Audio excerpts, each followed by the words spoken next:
Hey everyone, Matt here, another edition of Ask Ron. Ron, how's your day going so far? No, I'm good. Weather's beautiful here. Feel sorry for all those folks that are under snow up north.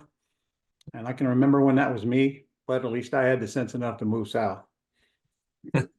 One of the smart ones. All right, I don't want to hear about it. You live wherever you want to live. I lived up there for 10 years. I understand. Oh, all right.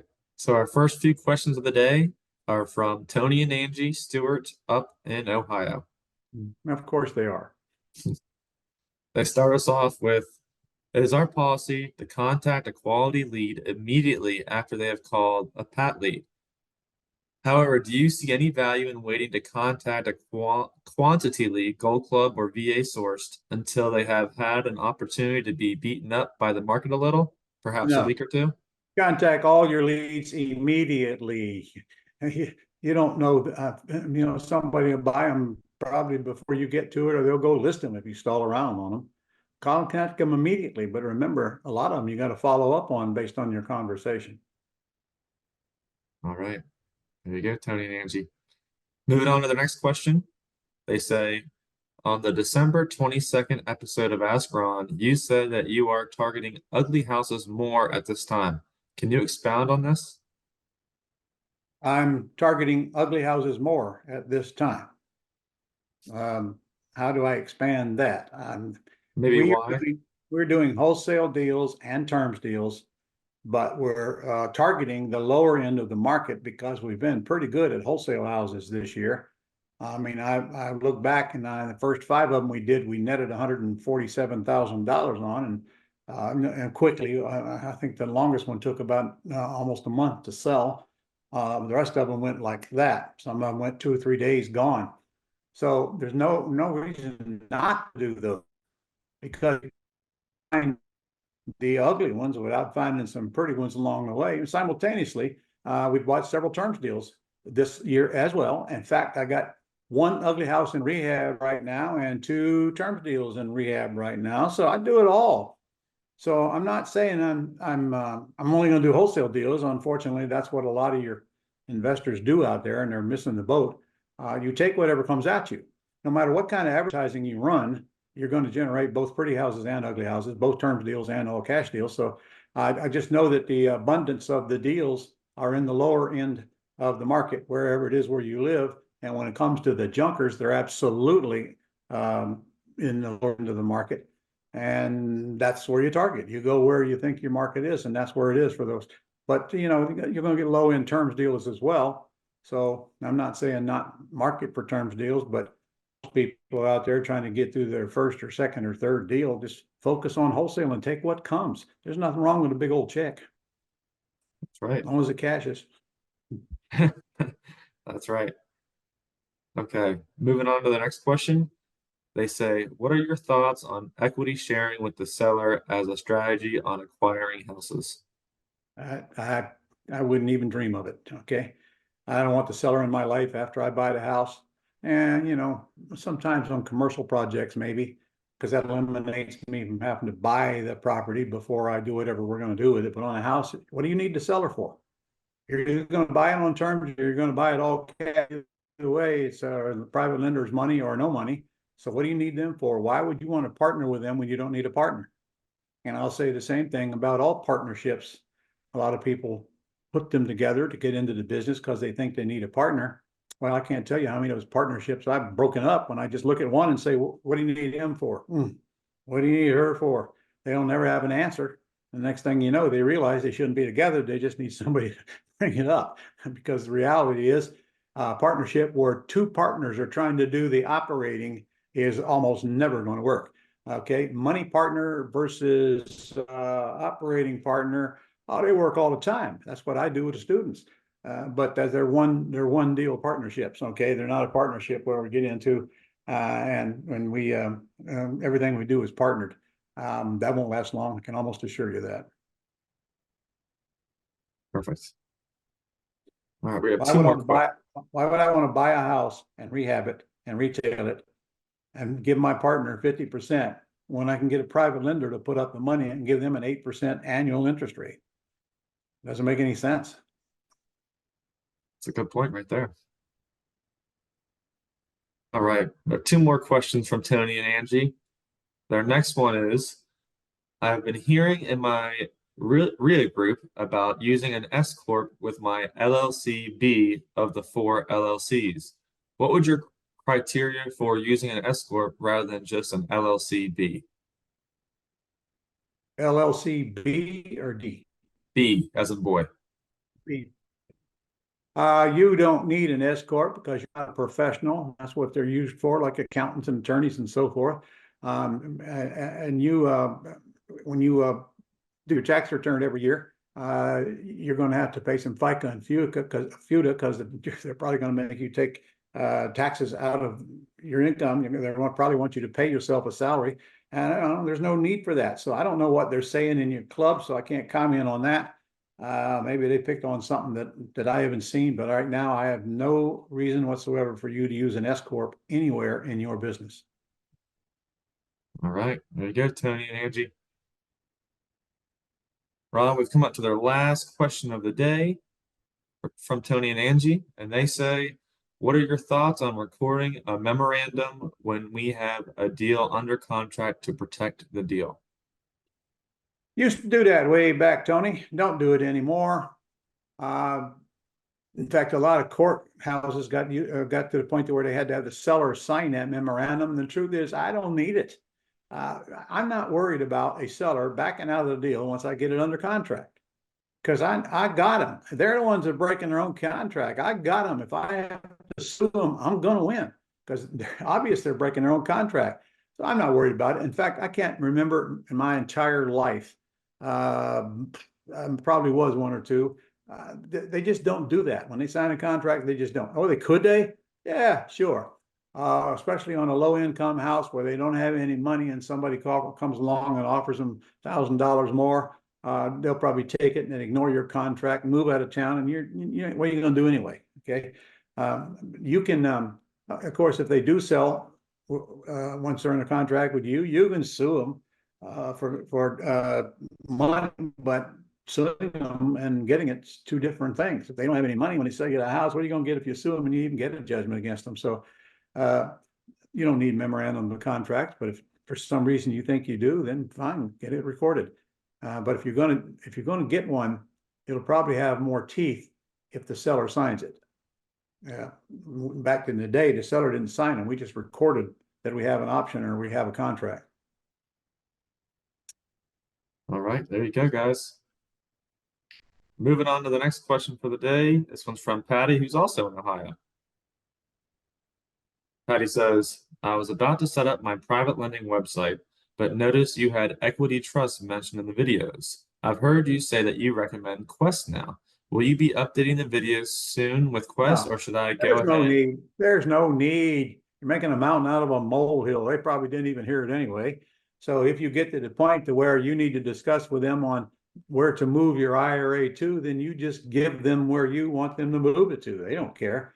By the way, I don't use Quest anymore. I've transferred it to Nate Hare, and they're a lot cheaper, and I don't even know what the name of his company is. So actually, Nate Hare, Direct IRA, I believe. Direct IRA. There you go, Direct IRA. We did a podcast with him, so go pull that one down. Has it been played yet? Do you know? No, it's not yet, but it will be coming out soon. All right. There you go, Patty. Ron, our next question is from Eric, who's with us in Florida. Eric says, I am having a what if fear, planning to offer a sandwich lease with intent to put a tenant buyer with a non-refundable option contract. My what if is that my seller may not perform when my end buyer is ready to purchase. For example, what if the seller passed away and the property went into probate and the family does not want to complete the terms of the option contract? Could also just be the seller deciding not to perform for a number of reasons. I understand that I can go to an attorney to try and force performance, but worry that it could get ugly if my end buyer is ready and my seller backs out. What's his name again? Eric. Eric. Okay. I got to be an engineer or a technician or something that requires a thinker brain to do it for sure. because your question is a hypothetical that is not going to happen. But if it did, you're already protected. In your purchase and sale agreement, right up at the top, it says purchasers, successors, and sons. That means that their heirs are bound to honor that agreement you had with their parents or whoever. They don't have a choice. And besides, why would they want to stop you from selling the house when they're getting the money? Okay. Nobody's going to tell you, no, I don't want the money anymore. I want my house back. They ain't going to tell you that. And if they do, they don't have a case as long as you're within the term that you've agreed. So quit worrying about this kind of stuff. We're crying out loud. It ain't never going to happen. If it did, it's very easy to overcome. What if you can what if yourself to death? Why? You know, when I first start training people, I tell them the first thing we got to do is change your thinking. And the first thing we got to change is your thinking about how real estate works and your perception of all the stuff that's going to go wrong that almost never does. And then we got to change your thinking on how much money you're actually can be worth to be made. Because most people come in and have no idea how valuable this business is in the beginning, because, you know, I haven't made seven in the past life. I don't deserve to make seven in my future life. A handful of checks will change that, and hanging around the right people and getting all the positive input and associating with people that are actually doing business and not just talking about it. That's why I want you to, you know, keep coming back to my events. That's why you come back for free. Hang around the right people, because trust me, the dream stealers are going to come after you, and they're going to come big time, and there's plenty of them, and they're going to get you. And they're going to get you if you don't get out of that negative environment and get into a positive environment. That is for sure. All right, Ron, we have two more questions for the day. Shoot. Two more. The next one is from Gypsy out in California. Gypsy says, how do you find quality comps on a house? How do I find quality comps? Well, Gypsy, that needs to be answered while I'm in front of the, I use the Dreams system. It's now called REI Black Book / Dreams. And it's getting upgraded, and they're taking care of the customer service now. But if you'll go on the Dream site, if you're on it, you go down to Quick Analyze and punch on that, and it'll bring up a place for you to put the address that you want to comp. And then here comes a whole list of comps like that, everything you need to know to comp it. So you're going to have to go to a website and find two properties that are similar to yours in square footage, not far away from yours, and somewhat of a recent sale within the last 6 months or so. You only use the top two of those, top two, because that means they were in excellent condition when they were sold. So your comp is somewhere around the value of those top two that sold, as long as they're comparables now. Okay, you can't compare a 1,000 square foot house to a 2,000 square foot house. It will not work. So go find properties like yours, and you can pretty much tell what yours is worth. Do not use the Zestimate on Zillow, because that is not the ARV. It's almost always low. So if you use the Zestimate on Zillow, you're starting with a low ARV, which is going to lower your offer and probably kill your deal completely, just because you didn't know how to get the right ARV. Where do I teach that? I teach that in the boot camp, and I teach that in my wholesale course, which we've got a great deal on this month. By the way, guys, if you haven't got it, $297 will get you my entire wholesale system with a whole bunch of additional lessons that I created beyond that. You might want to check that out. I don't know what website to send them to for that. Do you? I know it's getting worked on right now. Yeah, but we're selling them right now. Just call our office, tell you want the wholesale deal. That's $297. Never been cheaper than that ever. Yeah. And while you're at it, go ahead and upgrade the terms, because if you upgrade to the 97, you're going to get my wholesale, my rehab, and my terms course, and a bunch of additional courses. I mean, like, there's about $6,000-7,000 worth of value there for $897. We're starting the year off trying to do everything we can for people that are suffering from this inflation crap, make it easy as we can to get you in. So that's the same package that we've been selling for $1997 without all of the bonuses. So go check it out. 800-567-6128. And what brought that up anyway? Oh, comps. Okay.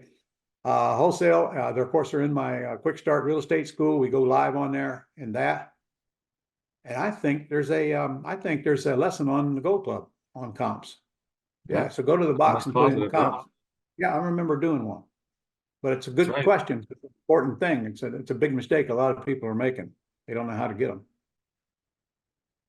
All right, Ron, we have our last question of the day. This one's from social media. RH14 says, what if my son is a beneficiary and down the line he gets married? Is his spouse entitled to the 50% of his inheritance? Well, that's a question that I can't answer because that could be different in each state.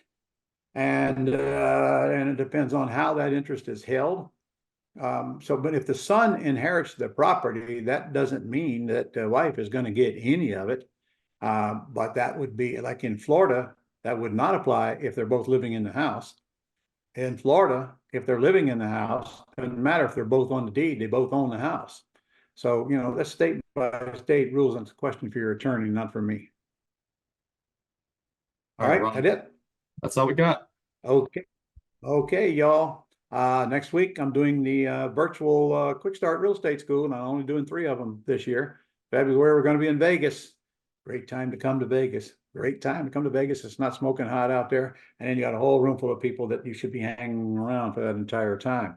And by the way, I've already checked. If you intend to go any shows out there, you better get them suckers booked because a lot of them are plumb full. Anyway, tickets are cheap. And that shouldn't matter. And the hotel is off the strip, but not far away from the strip. But you will need a ride to get from hotel to strip. But there's probably going to be plenty of people in the room that you can carpool with as well. So hope to see you in Vegas. It's the first live one I'm doing this year. 10 times better than the virtuals. 10 times better. All right. See you next week.